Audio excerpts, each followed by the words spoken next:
I used opiates daily for the better part of a dozen years, which culminated in me being an IV heroin user. I overdosed multiple times.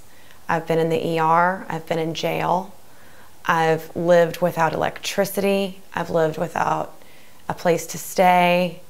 The most miserable part of living an active addiction is that I went to sleep every night promising myself that I would not use the next day, which is an absolutely miserable way to live. I lived in shame, I lived in guilt, and I did not think that it was possible for me to live any different way. I had tried other treatment centers. I had tried going to 12-step meetings.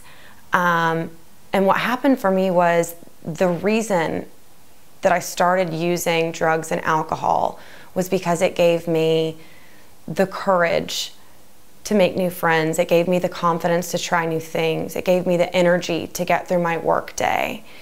And when I made efforts to be abstinent, to stop taking drugs, I was robbed of my solution. It took away all the things that I valued in myself. And until I was able to find a solution that was more sustainable and worked better even than drugs ever did, I was never going to maintain any length of sobriety. Any change is uncomfortable. That's sort of the nature of change. And I completely understand the fear of treatment, fear of change, because I lived it. I mean, I can still feel that feeling in my gut when I try to think of where people are coming from, thinking about coming here. But the thing is, at that point in my life, I had conditioned myself to think those things in service of the drug that I was doing. My thoughts were working in service of heroin. They were not working in service of me. So they were creating these fears and these things that I was thinking that were plausible but untrue.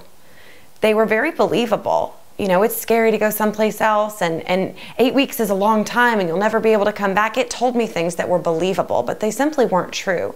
And if I had waited for my thoughts to tell me it was a good time, okay, now's the day, now is a good time to go to treatment, I never would have come, because it would never have felt comfortable.